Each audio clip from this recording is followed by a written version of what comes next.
Olá, eu sou Carla Juliana e nós estamos começando mais um podcast Filhas de Sara.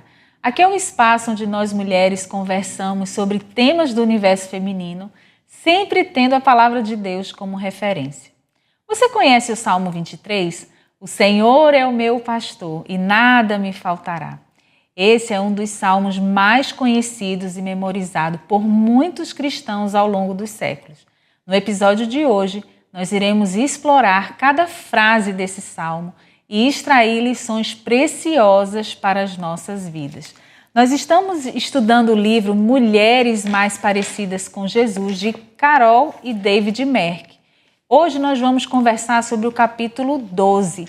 E se você perdeu algum dos episódios, você pode, aqui no nosso canal, acessar todo o conteúdo. Nós temos uma playlist com todos os programas que nós já gravamos. Você pode ir lá, acessar, assistir, reassistir e ainda compartilhar com outras pessoas esse conteúdo.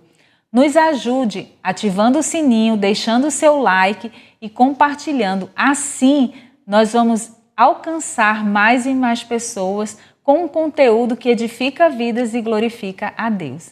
E para a gente conversar sobre esse assunto de hoje, que é Mulheres como Ovelhas, que é o Salmo 23, estão aqui comigo hoje Isa e Valéria. Meninas, sejam bem-vindas.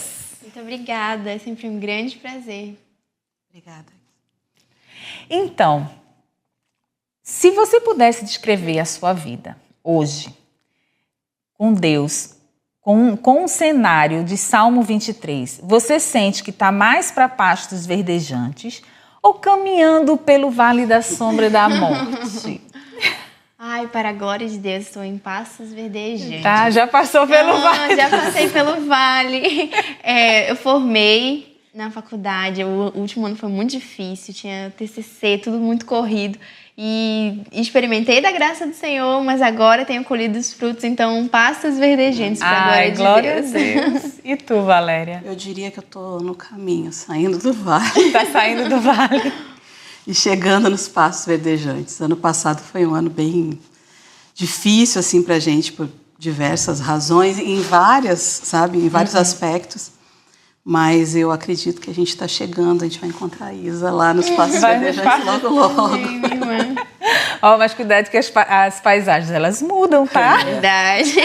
Então, eu pensei assim, eu confesso que ora eu me sinto em pastos verdejantes, ora eu me sinto no vale da sombra da morte ao mesmo tempo. Porque assim, quando eu estou ali atravessando o vale, parece que eu vejo eu vejo um matinho ali, uma campininha, onde eu posso me alimentar ali e continuar caminhando pelo vale.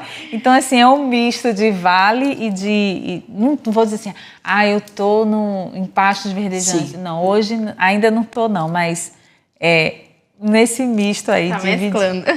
Então, hoje, como eu falei, né, a gente vai falar sobre o Salmo 23.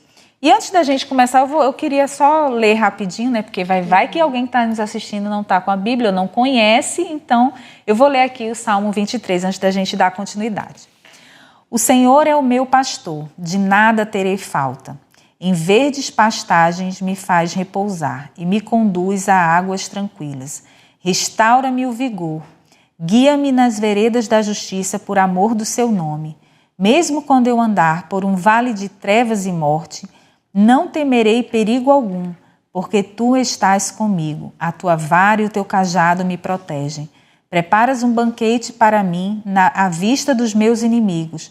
Tu me honras, ungindo a minha cabeça com óleo e fazendo transbordar o meu cálice. Sei que a bondade e a fidelidade me acompanharão todos os dias da minha vida e voltarei à casa do Senhor enquanto eu viver. Lindo, né? Lindo demais. Então, esse capítulo do livro, quando os autores vão falar, eles dividem em 3 partes, né?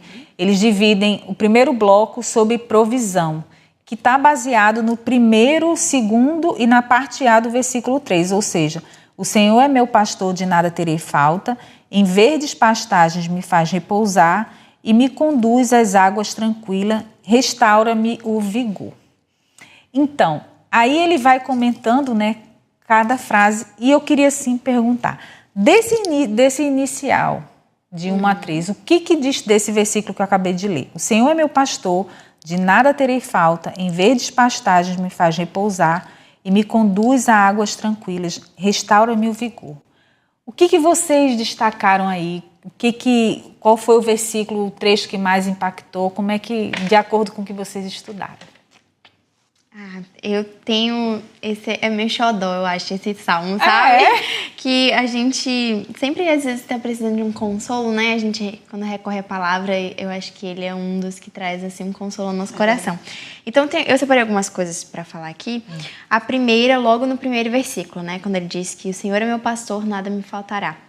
É como se fosse uma condicional, né? Se ele é meu pastor, então realmente de nada eu terei falta. Eu posso confiar que pelo caráter dele, pela direção dele, nada do que eu realmente necessito, eu terei falta.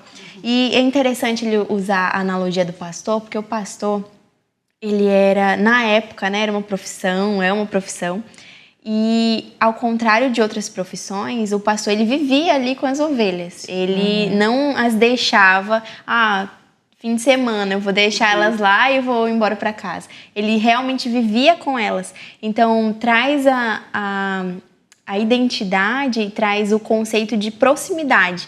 E eu acredito que o Senhor, ele tem isso conosco, ele tem um relacionamento conosco. Quando o Senhor Jesus fala que ele é o bom pastor e as minhas ovelhas ouvem a minha voz e reconhecem a minha voz, isso é relacionamento. Então, acho essa parte muito preciosa. E também a parte de que me faz repousar em pastos verdejantes, leva-me junto às águas de descanso. Às vezes a gente pensa que esse trecho fala somente sobre a parte boa, somente sobre a bonança. Mas na verdade não, ele está dizendo que ao final de tudo, o pastor vai te guiar para esse lugar. Então, no meio do caminho, confia de que ele vai te guiar para isso e que, embora as preocupações e as situações difíceis venham, que a gente vê que vem, o final é um pasto verdejante. O final são as águas tranquilas, é o descanso. E talvez, como você falou, talvez tenha um misto, né? No meio ali da dificuldade, ele provê um pasto verdejante, uma tirinha assim de gramado para a gente repousar. E então, entender que o Senhor é um Deus pessoal. Acho que isso é importante, isso vem à minha mente. Antes de tu falar, uma coisa que ela falou quando você falou assim, as minhas ovelhas ouvem minha voz, eu me lembrei quando Jesus fala assim, Maria. Na hora. Aí ela fala, mestre, né? Porque aquela voz ali chamando o nome dela, ela ali reconheceu a voz de Jesus, né?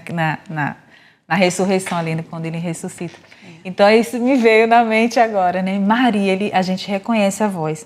E tu, Valéria? Eu me apeguei assim, que eles separaram por palavras, Foi, né? Palavra por palavra. Exato, e eu me apeguei numa palavra que tem tudo a ver com o que a Isa falou, sabe? Que é o meu. Para mim, assim, representa a intimidade com Deus, né? E essa proximidade, a gente tem intimidade com Deus, andar com Ele. E é algo que eu achava que era impossível até um tempo atrás, sabe? Quando eu percebi que quando Ele se apresenta como Pai, é para ser pai mesmo, sabe? Aquela relação que a gente tem, né? Fora as pessoas que podem ter dado azar, né? Nesse caso. Mas, num todo, a gente tem um relacionamento próximo aos nossos pais, né? E eu comecei a ver Deus de uma forma diferente a partir daí. Inclusive, quando eu tinha liberdade para chegar para o meu pai e dizer assim, eu não estou gostando disso, isso não está legal. Sabe? Eu acho que assim poderia ficar melhor. Meu pai era daqueles que faziam reunião em família para decidir qual carro que ele ia trocar. Sabe? Então ele gostava de, né, ouvir de colocar todo mundo, já ouvir a opinião, né, colocar os prós e os contras. Então, assim, eu estava acostumada a falar muito com ele. Sabe? Até as pessoas de fora assim, achavam que meu pai era um pouco fechado e tudo, mas quem conhecia via que não era o contrário. E a gente tinha essa proximidade, né? Então, quando eu me dei conta disso, que eu podia ter essa intimidade que eu tinha com meu pai, ter com Deus também, mudou completamente a minha visão, sabe? A minha vida até, como mulher cristã, minha vida espiritual. E eu achei muito bacana a forma que ela colocou isso, né? O meu. Ele é o meu pastor. Ali não está falando assim, ele é o pastor dela, dele, né, do povo de Israel. Não, ele é o meu pastor, era algo íntimo, individual, né? E a gente olhar para Deus dessa forma, que ele nos vê assim, de forma individual, né, como nós somos. Então isso foi bem, bem forte assim para mim. Eu destaquei 3. Mas aí, já que vocês falaram do pastor, tu falou do pastor, né? E tu falou do meu, mas 2 coisas eu vou destacar assim, falar rapidamente, é o Senhor. Porque assim, gente, não é qualquer pastor. É o Senhor. E eu nem peguei o que a autora fala, porque ela só colocou de que a gente pode ter outros deuses. Mas quando isso me veio à mente naquela caminhada de meditação, é que quem é meu pastor é o Deus, é o Senhor, o Criador, o que sustenta, o que governa, o que tem todo o domínio, todo o poder, que do Senhor é a terra e tudo que nele habita, tudo pertence a Ele. E é esse Deus grandioso que é o meu pastor, né? Aquele que tem um relacionamento pessoal comigo, que me conduz. Então, uma das que me chamou a atenção foi essa. Eu destaquei o pastor, mas tu já falou. E outra foi o nada me faltará. Porque assim, a gente normalmente associa o nada me faltará a bens materiais. Aquilo que a gente quer, né? Aquilo que a gente quer, né? Até mesmo a comida, que realmente a gente precisa. Mas o que eu fiquei pensando assim, sabe o que eu mais preciso? De identidade.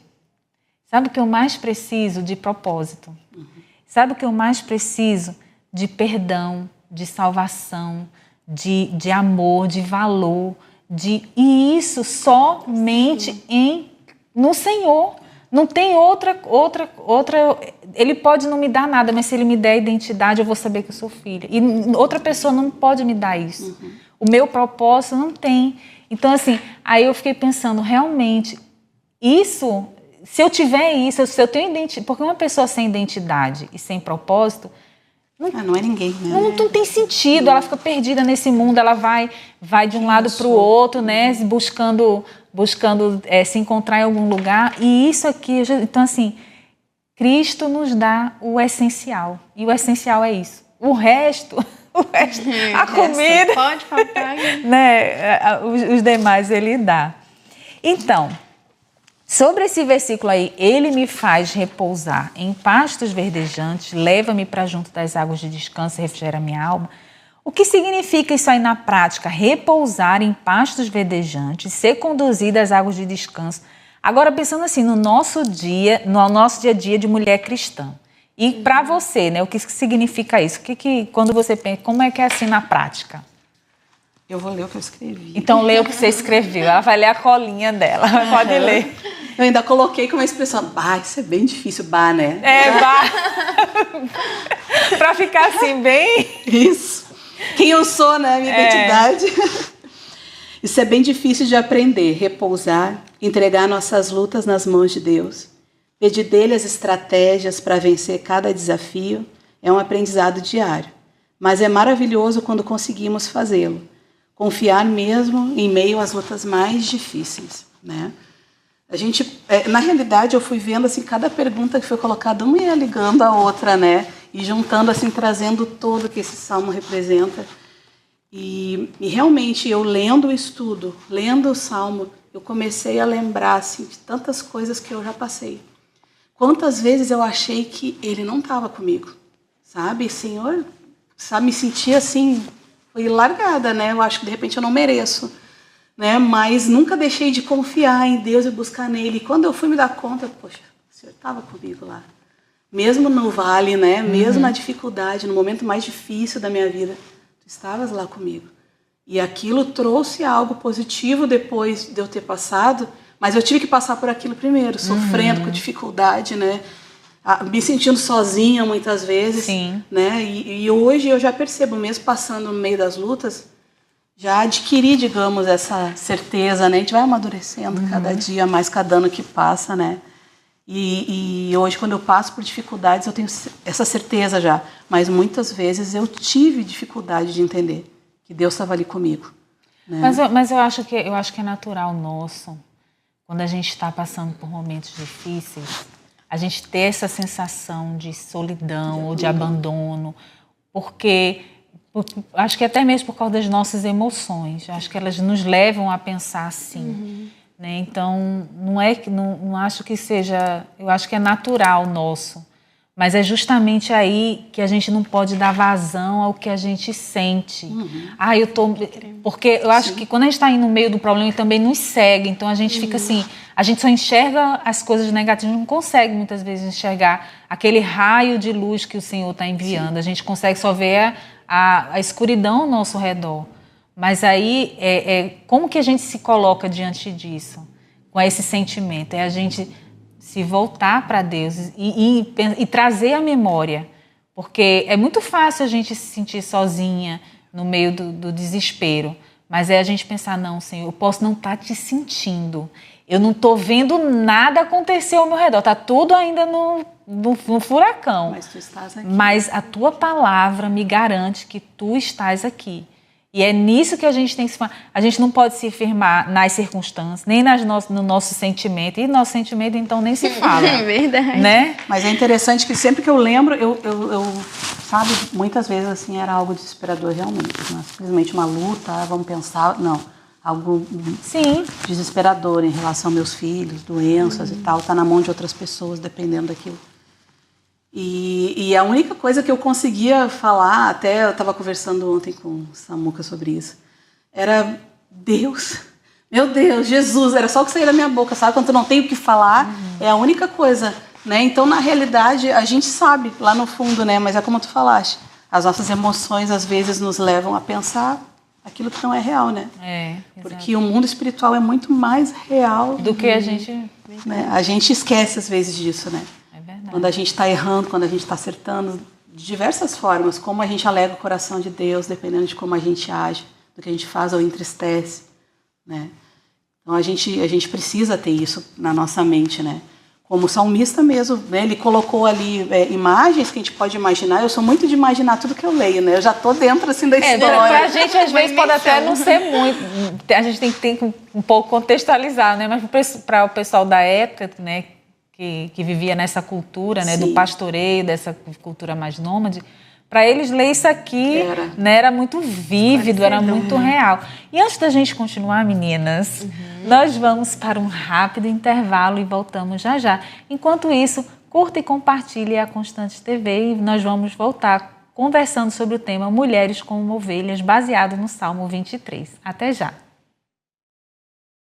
Olá, estamos de volta com o nosso podcast Filhas de Sara e hoje o nosso tema é Mulheres como Ovelha. Nós estamos conversando sobre o Salmo 23. E antes da gente voltar aqui para o nosso bate-papo, eu quero convidar você, mulher, que está nos assistindo, a participar do encontro do Desperta Débora, toda quarta-feira, às 19 horas, aqui na Igreja Batista, Constantinópolis, no bairro de Educandos. Você será muito bem-vinda. Venha e traga uma amiga. Lembre-se, toda quarta-feira, às 19 horas, aqui na Igreja Batista, Constantinópolis, encontro do Desperta Débora. Você não pode perder. Meninas, nós estávamos falando sobre o refrigério, né, de como diz aqui no Salmo, ele me faz repousar, em vez de pastagem, me faz repousar e me conduz às águas tranquilas e restaura-me o vigor, ou refrigera a minha alma em algumas traduções. Como a gente pode, para a gente fechar essa parte, como a gente pode experimentar o refrigério da alma prometido nesse versículo em meio às pressões da vida moderna? Assim, como na nossa família, trabalho, como que a gente pode experimentar isso, ter esse refrigério da alma? Acredito que isso seja também uma decisão, né? De a gente realmente viver aquilo que temos aprendido e aquilo que dizemos que cremos, porque é muito fácil a gente levar numa rotina e deixar que os nossos sentimentos nos tomem e acabar se desesperando, mas temos que retomar ali a mente, o caráter do Senhor, né? Poxa, se o Senhor é realmente meu pastor, eu preciso confiar que o caráter dele é este, que ele é o Senhor e que eu eu posso ter descanso. E às vezes esse descanso ele não é natural, né? Porque as nossas emoções, elas são ali. Às vezes até o nosso físico nos toma. Então, a decisão de realmente deixar isso nas mãos do Senhor e ter tempo intencional para descansar mesmo o coração, forçar às vezes um pouco esse descanso e trazer à mente que posso sim confiar no meu Senhor, que Ele vai me levar aos pastos verdejantes, que Ele vai me guiar para um lugar que realmente é bom. E tu? Os pastos verdejantes são o alimento da ovelha, né? E o que é o nosso alimento, né? A palavra. E muitas vezes, eu lembro de um desenho que eu tinha visto quando eu era criança, e mostrava assim uma pessoa, como assim, o externo, né? A parte externa, né? Na igreja, com a Bíblia, adorando e tal. E daí por dentro, a pessoa assim, bem caquética, sabe? Muito magra, a Bíblia cheia de teia de aranha ali do lado, ou seja, mostrava que aquilo era só o exterior, né? Mas por dentro a pessoa estava quase morrendo espiritualmente. Então eu acho que para a gente ter essa intimidade, a gente encontrar esse refrigério, a gente tem que buscar estar se alimentando, buscando o Senhor em oração. Mesmo assim, é aquela coisa do orar sem cessar, né? A gente tem o nosso momento de oração e muitas vezes se torna automático, né? Como tu falaste aí, a gente entra na rotina, né? Mas a gente está orando sem cessar, sabe? Eu estou ali lavando a minha louça e de repente acontece alguma coisa, ou eu penso em algo, ou eu lembro de algo, tá orando, né? A irmã pediu oração lá no grupo, vamos estar orando por ela aqui. Às vezes eu esqueço, então quando eu lembro eu estou, né? Eu estou buscando o Senhor, né? Então se a gente vai criando esse hábito, daqui a pouco a gente está o tempo todo realmente.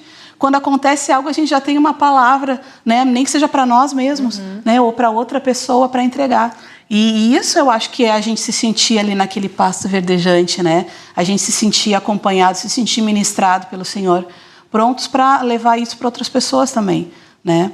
Mas é no dia a dia que a gente vai acostumando e quando a gente começa a se afastar, a gente já sente falta. Opa, não posso. É o meu alimento, né? Eu já estou com fome. Ter fome e sede mesmo, né? Da palavra. Muito bom. Então, vamos para a segunda parte. A segunda parte do livro, do capítulo, ela divide como a proteção do Senhor. Antes ela falou sobre a provisão, né? E agora a proteção, que ela baseia nos versículos 3, 4, 3b, 4, acho que até o 5, né? E 5, isso. 3b, 4 e 5. Vou ler aqui rapidinho. Guia-me nas veredas da justiça por amor do seu nome, mesmo quando eu andar por um vale de trevas e morte, não temerei perigo algum, porque tu estás comigo, a tua vara e o teu cajado me protegem. Preparas um banquete para mim à vista dos meus inimigos. Acho que até aí, né? É 5a? É 5. 5. Tu me honras ungindo a minha cabeça com óleo, fazendo transbordar o meu cálice. E aí, o que vocês destacam desse versículo? Eu gosto muito dessa parte, da primeira parte, né? Guia-me nas veredas da justiça por amor ao seu nome. Porque isso nos lembra o que realmente é o nosso propósito, que é trazer glórias a Deus. Às vezes a gente está focado no nosso, né? De dizer assim, Deus, me permita andar dignamente para que eu possa ser respeitada diante da sociedade, ou para que os meus filhos sejam pessoas de bem, para que eu consiga desenvolver algo de forma digna. Mas o final de tudo isso, o fim de tudo isso, o objetivo pelo qual nós temos que praticar as boas obras é a glória de Deus. Então é por amor ao nome de Deus. Então pedir ao Senhor que nos permita andar por veredas de justiça, veredas retas, em piedade, e ter, assim, honra diante das pessoas e diante dele, é justamente culminando na glória dele. Isso nos lembra que não é sobre nós, e sim culmina para ele. Sempre, né? Eu achei bem interessante que ela colocou um exemplo, né, que ela tem o costume de caminhar na praia, e ela imaginou um momento que ela pudesse estar sozinha, que ela fosse caminhar, não, era correr mesmo, né? Era correr. E sentisse um homem se aproximando dela, né? Que ela sentiria medo. E daqui a pouco o homem correu mais rápido, se aproximou e queria entregar um relógio que era dela, né? Às vezes a gente começa a se afastar de Deus, começa a correr e ele tenta se aproximar de diversas formas da gente, a gente acha que o que a gente quer é o melhor, né? E Deus tem o melhor para nós. E essa parte assim que tu leste, né? Toda essa parte do Salmo é bem interessante, porque foi um dos primeiros salmos que eu ensinei para os meninos, né? Eles decoraram, ficaram bem assim, sabe, animados. Nossa, decoramos um texto inteiro, né? 139. Fica para a próxima. E eles começaram a me perguntar depois que eles entenderam, né? Mas o que significa isso, mãe, né? Como assim unge? Porque às vezes eu oro com eles e tudo, né? E daí eu coloquei, olha, Deus está honrando a pessoa. Está mostrando que ela venceu, apesar de passar pelo vale da sombra da morte, que será o que chamava bastante a atenção deles, né? Mas ali Deus está dizendo que está com eles. E eles sempre repetiam, eu lembro, essa é a parte que eles mais repetiam. Não temerei mal algum, porque tu estás comigo. Era uma graça. Às vezes um começava a falar e o outro terminava, né? E daí eu falei, olha, passou pelo vale, confiando que Deus estava junto. Então, assim, na vitória, Deus está preparando uma mesa. Sabe aquela mesa bonita que às vezes a mãe prepara no Natal, na Páscoa, em algum aniversário? Deus prepara uma muito mais bonita, muito mais linda do que aquela, para mostrar para os nossos inimigos que nós vencemos com o Senhor. Né? Por isso que é na presença dos inimigos. Deus faz questão de mostrar. Vocês acharam que ele não ia vencer? Ele venceu, ele confiou que eu estava junto com ele. Né? E às vezes é uma forma tão infantil de se falar, mas às vezes a gente não se dá conta disso. Né? E muitas coisas que eu acabo ensinando para os meus filhos servem mais para mim do que para eles. Né? E eu fiquei imaginando, né? Eu sou muito visual, assim, eu fico imaginando aquela mesa posta os inimigos ali, olhando aqueles que falaram que a gente não ia conseguir, que não ia vencer, que a gente não tinha força, que a gente estava sozinho quando a gente não estava, né? Então, assim, é uma figura linda de se imaginar, né? Deus ali nos honrando e derramando o óleo sobre a nossa cabeça com honra, né? Demonstrando... Vou falar aquela coisa do Davi. Então, nessa série que eu estava assistindo a série no Prime. Bom, nessa série eles partem do princípio que Davi era bastardo, né? Sim. Então, assim... Aí, na cena que eles colocam lá de Davi, aí Davi sempre era menosprezado justamente por ser o bastardo. E até o próprio pai não chamou no dia que Samuel chegou lá, né, disse que chamou para os filhos para sacrificar porque queria ver os filhos. Ele não chama Davi porque Davi estava e porque ele era, por ser bastardo, ele não tinha... Tipo não assim, imaginou que fosse ele. Tinha vergonha e não imaginou que fosse ele. Aí, quando Samuel vem e fala, e Deus confirma, e ele unge ali, os outros ficam tudo assim. Aí, quando eu vi essa cena, eu me lembrei dessa parte, quando ele diz aqui, tu me honras ungindo a minha cabeça com óleo. Eu fiquei pensando, será que ele não estava lembrando do dia lá em que ele foi ungido rei, né? Porque ninguém levava em conta que aquele lá, menorzinho, seria. Então, assim, eu fiquei pensando, cara, se foi assim, realmente, porque, assim, não é que a gente pensa, a gente não pode ter como aquela música, né? A minha vitória tem sabor de mel. Não pode ser como ela.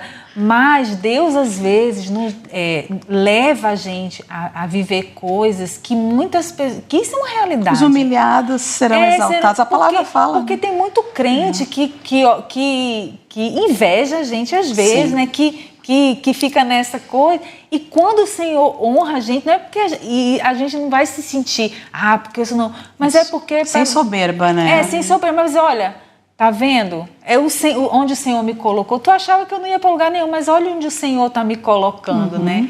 Então, eu acho que eu fiquei pensando. Mas é isso mesmo. Antes de a gente passar, Carla, tem um outro ponto que é do vale, né? Da sombra da morte. E a autora coloca essa parte no subtópico de proteção. E assim, algumas vezes eu estava lendo a respeito e, de fato... Como que a gente pode entender que passar pelo vale da sombra da morte é proteção? Se está vindo sofrimento sobre mim, não é falta de proteção do Senhor, mas na verdade não. A verdade é que tem coisas que a gente só aprende no vale. Tem coisas, o nosso caráter só pode ser moldado ali. É ali que a gente aprende que a presença do Senhor é o que realmente importa. Porque eu não temerei mal algum, por quê? Porque tu estás comigo. É a tua presença que dita o que é realmente bom para mim ou não. Não são as circunstâncias externas, não são os fatores favoráveis ao meu respeito, é o Senhor estando comigo. Então, se o Senhor nos entregasse os nossos próprios prazeres, e isso é terrível, nós, aí sim, não estaríamos protegidos. Mas a disciplina do Senhor, nos fazer passar por situações difíceis, nos molda e nos protege de nós mesmos, nos protege de nos afastarmos do Senhor e também de que o amor educa, né? O amor do Senhor disciplina. Sim. E isso é necessário. O Senhor não é passivo em relação às coisas que Ele tem para ensinar para nós. Ele nos permite viver realmente. Por isso que Ele fala aqui, porque tu estás comigo, a tua vara e o teu cajado me protegem. A vara é a disciplina, a correção. Já o cajado é o consolo. Isso que você falou, eu até botei aqui... a gente não queremos passar pelo vale da sombra e da morte, mas quando passamos por eles, é onde mais aprendemos a depender do Senhor, porque Ele revela o que realmente há no nosso coração e nos corrige. E quando atravessamos, já não somos mais as mesmas que entramos. Eles são necessários para o nosso caráter seja moldado segundo o caráter de Deus. Bem isso que você falou. Porque é justamente... Porque, gente, se a vida fosse só flor... A gente... E é quando a gente realmente não tem nada... Eu acho que eu até botei isso aqui também. Quando eu não tenho nada, é que eu entendo o valor de Deus, da presença de Deus. Porque às vezes quando a gente está com tudo bem, e mesmo que a gente busque uma vida de comunhão com Deus, acho que a gente meio termina se confiando de alguma forma nas circunstâncias, no conforto. Mas quando assim, a gente está no vale da sombra da morte, não tem nada, que só tem o Senhor, aí a gente vê realmente o valor que Ele tem. Que realmente é só dele que a gente precisa. Né? E na prática, a gente vê isso, quem não orou tão fervorosamente como uma mãe que está com um filho doente. Ou um filho que está com uma mãe doente, internado. É no momento da angústia ali, clamando. E não só em crises financeiras, em momento de crise de relacionamento conjugal, enfim, porque a gente às vezes associa Vale da Sombra da Morte só por morte mesmo, por doença, né? Mas a gente tem que pensar, são as dificuldades e tribulações e vales que a gente passa na vida, né? Que são cada um de N formas. É que a questão da saúde, eu acho que é algo que pega, porque se termina como ela contou a história da netinha dela, né? Quando termina, infelizmente, né, da criança partir ou da pessoa partir, é algo que não tem, né, volta, digamos. Então, traz um sentimento de perda, de desesperança, assim, né? E só realmente confiar no Senhor. Né? Então, quando a gente entra nessa questão de saúde, de doença, realmente é algo muito pesado.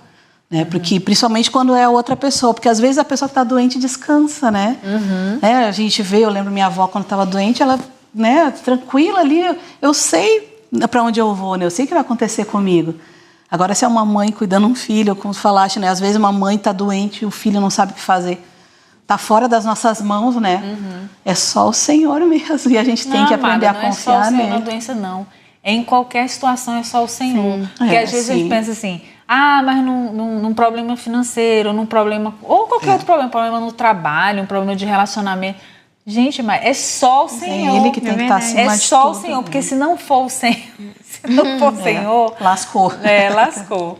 Então, como a gente podemos confiar na direção de Deus quando Ele nos guia pela vereda da justiça, mesmo quando esse caminho parece difícil? O que você faz para confiar na direção de Deus quando o caminho parece difícil e desafiador?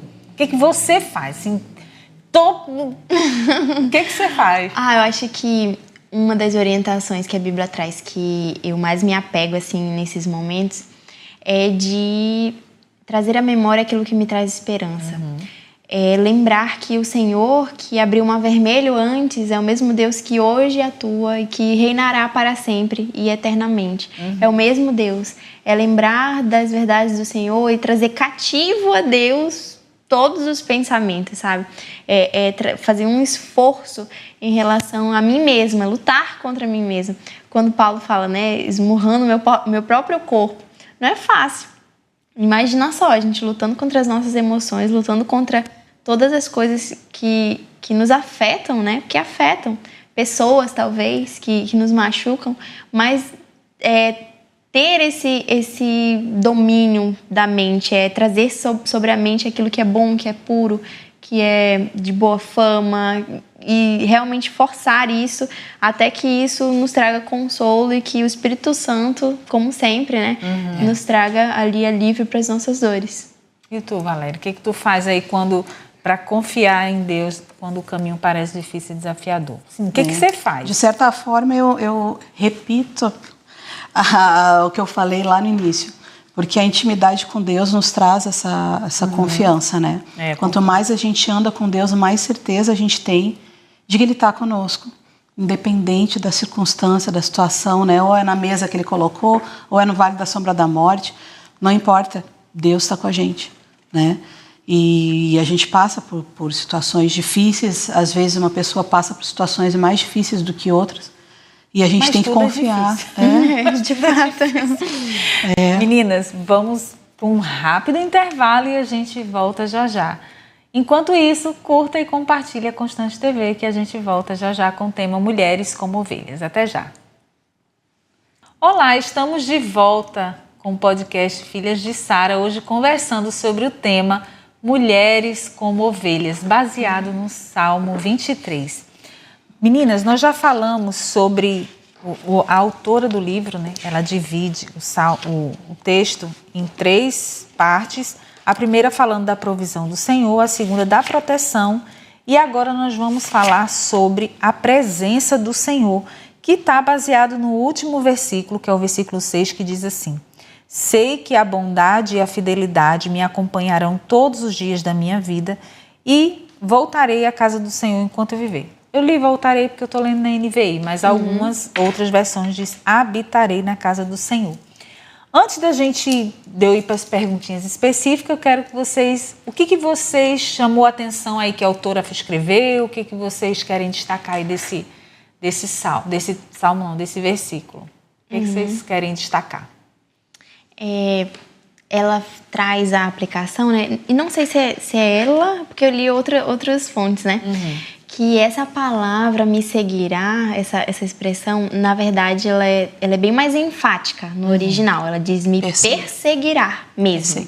Dá a noção de que é perseguir, é no sentido de ir atrás, é de correr atrás. Não que o Senhor esteja implorando para que estejamos debaixo da graça dele, né? Mas no sentido de que ele é gracioso ao ponto de a sua misericórdia nos alcançar, a sua fidelidade nos alcançar, embora às vezes a gente esteja tentando correr, tentando fugir daquilo que o Senhor tem para nós, né?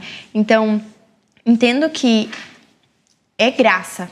E o conceito da graça é favor imerecido, né? É aquilo que o Senhor derrama sobre nós, as bênçãos que o Senhor traz sobre nós e a presença dele na nossa vida, mesmo que sejamos nós, apesar de nós, né? Apesar de nós. E jamais seremos merecedores de alguma coisa. E a busca ativa do Senhor de trazer isso para as suas ovelhas, me perseguirá. Vai trazer sobre mim, virá sobre mim, porque ele decidiu que assim será. Então, eu achei interessante essa ênfase nessa parte. De perseguir, né? Sim. Eu coloquei assim, que eu entendi assim, eu não preciso correr atrás de bênção. Sim. Eu não preciso correr. Eu não preciso ficar preocupada, né, de ter as bênçãos de Deus. Eu preciso caminhar, deixando ele... relembrando o Salmo todo, né? Deixando ele me guiar, deixando ele me conduzir, mesmo que eu esteja passando ele vai me levar para o vale, porque eu vou precisar passar pelo vale, mas eu sempre vou ter a bênção, a bondade, a fidelidade, porque a simples presença do Senhor é que me conduz isso. Porque se eu tenho a presença de Deus, eu tenho tudo. Então, eu não preciso de mais nada, como a gente falou, né? Então, assim, às vezes tem muito crente ou pessoas, vamos dizer, que ficam buscando, né? Procurando fazer as coisas para receber. Complica o que é simples. Né? Buscando a bênção, buscando isso, buscando aquilo. Só que eu não preciso me preocupar com isso. Eu preciso me preocupar em estar ouvindo a voz do Senhor, em ser conduzida por essa voz, porque se eu obedecer, né, como você falou bem lá no início, né, do versículo que Jesus fala, né, as minhas ovelhas conhecem a minha voz, eles ouvem. Então, e obedece, né, não só ouve, mas obedece também. Então, se eu andar nesse caminho, eu vou ter tudo que eu preciso. Eu não vou precisar correr atrás de bens. Tudo que eu vou precisar, né, é como a palavra de Deus diz, agrada-te do Senhor, Ele concederá os desejos do teu coração. Estava pensando nesse verso agora. Porque Ele vem e dá. E eu não preciso ficar preocupada. Então, não, Ele vem e dá. E tu, Valéria? Quando a gente menos espera, né? Exato. Eu sempre usei assim, desculpa ficar repetindo, né? Mãe de 4 filhos, então acabo muitos exemplos. Nossos primeiros discípulos são, né? Nossos pequenos. E uma coisa que eu sempre falei para eles assim, porque principalmente quando são pequenos, né? Ainda não tem muito entendimento. Tudo que a gente fala é o que eles vão aprendendo, né? Na EBD e tudo. E muitas vezes assim eu vi, né? Principalmente os maiores, que os outros ainda são pequenos, que eles tinham medo de ter feito algo errado e Deus se afastar deles, sabe? Então eu sempre coloquei para eles assim, ó, Deus não se afasta de ninguém.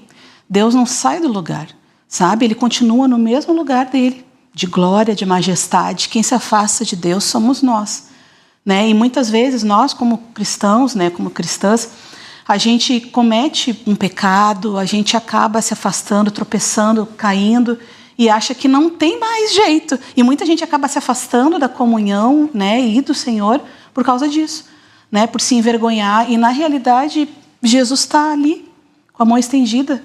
Né, ele não sai daquele lugar. Nós precisamos nos voltar. A gente não adianta a gente cair e ficar na lama, né? Mas é só a gente olhar para cima que ele estende a mão, né, para nos levantar, para nos ajudar a retomar o caminho da onde a gente parou. Então, a gente tem que ter isso em mente. A gente falou bastante sobre isso da outra vez que eu estive aqui, né? Da gente cuidar essa questão de achar que a gente é melhor, né? A gente erra. E Deus usa os nossos erros, né? Como vaso, era a mulher como vaso. Deus usa os nossos erros, nos usa apesar dos nossos erros, né? E a gente tem que ter esse foco nele, de sempre estar buscando ao Senhor exatamente para diminuir as vezes que a gente venha a cair, né? Que a gente possa estar de pé com o Senhor, não se achando, né? Nossa, como eu sou maravilhosa, né? Como eu sou santa. Muito pelo contrário, né? Quem está de pé, cuide para que não caia. E como a gente pode reconhecer e confiar a bondade de Deus que nos acompanha diariamente, mesmo em tempos difíceis? Em sua própria caminhada com Deus, houve um momento em que você percebeu claramente a bondade e a misericórdia? Porque assim, às vezes, gente, a gente às vezes está num vale. Eu não sei, você ainda é muito nova, talvez não tenha experimentado. Mas eu creio que Valéria, que já casou, já tem filho, e a gente tem uma idade parecida, a gente já tem uma caminhada aí que já passou por muito vale. Coisas que a gente nem imaginava. Coisas que a gente nem imaginava. Mas você vai passar, se prepara. Tem que passar. Mantenha esse firme porque você vai passar. Então, assim, às vezes a gente está, num vale, mas um vale tão escuro que Deus está ali presente, como Ele fala que está, né? Porque eu não vou temer porque tu estás comigo. Mas às vezes a gente não consegue enxergar. E às vezes as outras pessoas conseguem enxergar. Poxa, como tu te manteve firme. Não, né? e tem gente que consegue enxergar até assim. Poxa, você não consegue enxergar, olha o que Deus está fazendo, apesar de você estar aí, apesar dessa situação, veja o cuidado de Deus nisso, veja o cuidado. E às vezes a gente não consegue enxergar, né? Então, assim, por isso que eu pergunto, para pensar assim, como que a gente pode, nesse tanto de escuridão, perceber, reconhecer e confiar nessa bondade de Deus? E teve algum momento assim que, como que você conseguiu enxergar essa bondade, mesmo numa situação difícil? Isa tá assim, eu não passei nada não, tia. Eu tô pensando aqui. E tu, Valéria?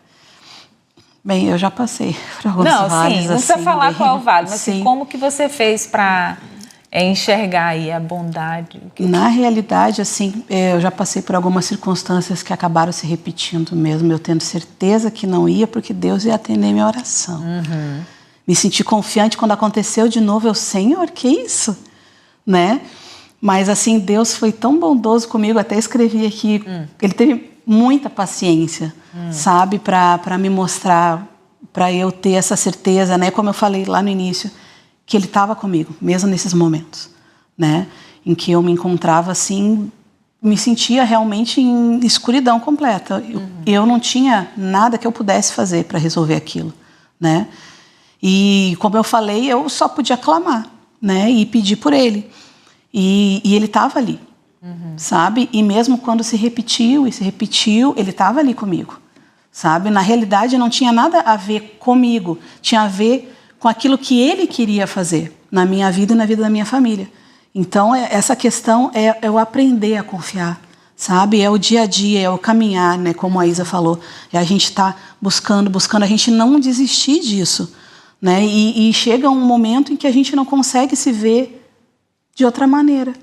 Por mais que a gente passe por lutas e as pessoas no mundo não entendam, e quando a gente é mais jovem, muitas vezes a gente se sente assim, né, deslocado, a gente começar a se fortalecer e pensar que é melhor a gente estar deslocado naquele meio do que se sentir confortável no meio daquela circunstância, né, de pecado, de distância de Deus. Né? Eu prefiro ser a deslocada. Eu prefiro ser a pessoa que, de repente, sofreu bullying por causa que estava com uma camiseta escrito Jesus. Né? Lá no Sul a gente tem um pouco mais, assim, aqui eu acho que é um pouco mais fácil em relação a essa perseguição, principalmente dentro da escola, né? Lá a gente passa alguns perrengues, inclusive dentro do Colégio Batista, muitas vezes eu passei, porque a maioria dos alunos não eram cristãos, né? Então a gente vai aprendendo, vai vendo que aquilo lá não era nada. A gente vai amadurecendo. E isso no dia a dia vai nos trazendo maturidade para quando a Isa estiver na cidade, ela tá bem firme e, né, apesar de repente se sentir sozinha, daqui a pouco vai dar um clique, não, Ele está comigo, né? As nossas emoções às vezes nos levam para onde a gente não quer, mas se o nosso espírito está ligado ao Espírito do Senhor, né, ele vai nos trazer essa certeza, né? E a nossa emoção daqui a pouco vai se acalmando, nosso coração, né? A gente vai sentindo ali o refrigério de Deus, mesmo no meio da angústia e da dificuldade. Eu acho que não tem uma fórmula secreta. É o buscar dia a dia mesmo. Até chegar ao ponto de que a gente não consegue. É como aquela música diz, és o meu respirar. Sabe? Parece forte de repente para algumas pessoas, mas da gente sentir que Deus é o nosso respirar. Sem Ele a gente não consegue viver, realmente. Ele é tudo, como tu falaste, né? Quer falar alguma coisa? Eu acho que sim. Então fala. Em relação, acho que o que vem nítido da minha cabeça, assim, de antes não conseguir enxergar o Senhor e depois conseguir, foi minha experiência de conversão, né? Porque assim, eu cresci na igreja, mas o meu coração era completamente descrente. E houve um momento em que eu parei para pensar assim, será que a fé dos meus pais é realmente a minha fé? Será que é realmente nisso que eu acredito? Esse Jesus que às vezes eu ouço o fim de semana inteiro. E aí, Ele é real? Ele é realmente meu Senhor? E assim, passei por muitos momentos em relação à ansiedade, né? Que na época a gente nem sabia o que era, porque era um assunto assim, muito novo e as pessoas estavam descobrindo ainda. Então assim, passei por momentos difíceis, inclusive fisicamente, e eu não sabia o que era, eu entrava em desespero, não sabia o que ia acontecer. E foi um momento difícil, eu estava numa escola que era de tempo integral, então me acompanhava com pessoas que não faziam coisas assim nitidamente, né? Por exemplo, drogas, não usavam drogas e nem nada, mas que eram descrentes e que estavam, de certa forma, me afetando em relação a isso e estavam me fazendo murchar em relação a isso, né? E eu lembro que os meus pais disseram assim, olha, é o seguinte, você não anda mais com fulano, a gente vai te trocar de escola, porque a gente tá vendo que você tá enveredando por outro caminho. E na época eu fiquei, mas são meus amigos, mas como é que vocês não têm o direito de fazer isso comigo, que eu não quero? E depois disso, o Senhor veio trabalhando na minha vida, eu passei a ler mais da palavra e comecei a entender mais as coisas. E no momento em que as escamas caíram dos olhos e que o Senhor me mostrou quem Ele realmente era e que eu realmente tive o meu encontro com Jesus, eu disse, Deus, o Senhor usou os meus pais naquele momento. Se eu realmente tivesse continuado naquele caminho, muito provavelmente eu não estaria aqui hoje. Então, a providência do Senhor esteve sobre a minha vida e no início eu me revoltei, porque a cegueira, né? A gente é cego, realmente, a gente quer seguir aquilo que está no nosso coração latente, mas depois eu consegui enxergar que Deus, Senhor, naquele vale, naquele lamaçal do pecado, o Senhor teve misericórdia da minha vida e me trouxe, me fez nova. Então, entendo que o Senhor realmente atuou na minha vida naquele momento. Glória a Deus. Amém. Eu queria destacar aqui uma coisa que a autora colocou na página 179. Ela fala assim que numa determinada situação, que eu não vou ler, foi até da Radassa, né? Ela começou a orar a Deus pedindo que abrisse os meus olhos para enxergar a sua bondade e misericórdia com as quais estava me perseguindo. Eu não queria focar na dificuldade, mas naquilo que Deus estava me dando de presente e como Ele nos presenteou. Eu creio que em meio a esse vale, Deus que a gente passa, Deus quer se revelar a nós. E Ele quer que a gente tenha uma experiência que em outro lugar a gente não conseguiria ter. E Ele quer que os nossos olhos se voltem para Ele. Então, eu me lembro que eu passei por dá tempo de eu contar. Quando minha irmã descobriu que tinha câncer, eu comecei a ter crises de ansiedade, sem saber o que era. E chegou assim, teve momentos que eu estava assim, num vale que eu não conseguia, eu tinha medo de tudo. E o que me trouxe, o que me sustentou, o que me fez, é porque eu repetia versículos da palavra de Deus que confirmavam a bondade, a soberania de Deus, que rebatia os meus sentimentos, né? Então, nesse momento, às vezes a gente realmente não consegue ver, porque às vezes as trevas são tão densas, mas eu penso que a gente deve clamar mesmo e orar e pedir para o Senhor abrir os nossos olhos, porque às vezes a gente não vai conseguir ver. Mas quando a gente pede para o Senhor e a gente confia na palavra, não naquilo que a gente está sentindo, nem na circunstância, o Senhor, Ele abre os nossos olhos para ver. Nem que seja aquelas pequenas coisinhas, né? E foi quando realmente, foi isso que me... Depois, quando eu atravessei, né? Como eu falei antes, quando eu atravessei e pensei assim, nossa, glória a Deus, o Senhor me trouxe até aqui. E realmente, como foi maravilhoso experimentar a presença dEle daquela forma. Mesmo sendo muito ruim, porque não é bom, né? Então, aí vamos seguindo aí para a gente caminhar para o fim, que já acabou. Então, acabando nosso tempo. Então, eu quero assim, olhando para tudo que a gente... Vai ser a última pergunta agora. Olhando para tudo que a gente refletiu, qual é a maior verdade desse salmo que você quer levar para a sua vida a partir de hoje? E é uma frase. Eu botei aí uma frase mesmo. Não faça como Joelma, não. Então. O Senhor é Deus e é digno da nossa confiança. Amém. E tu, Valéria? Uma frase. Eu vou roubar de Davi aqui o texto dele. Ainda que eu ande pelo vale da sombra da morte, não temerei mal nenhum, porque tu estás comigo. Amém. A minha o Senhor é suficiente, Ele é a fonte de tudo que eu preciso. Amém. Meninas, foi um prazer caminhar nesse salmo junto com vocês e nós vamos para o nosso final.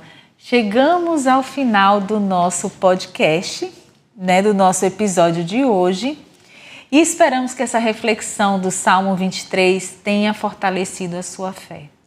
E se o Senhor ainda não é o seu pastor, entregue hoje a sua vida, para que você possa desfrutar da verdadeira provisão, porque só em Cristo nós encontramos verdadeira provisão, proteção e descanso, mesmo em meio às adversidades. Que essa certeza nos leve a confiar e descansar no cuidado do nosso bom pastor.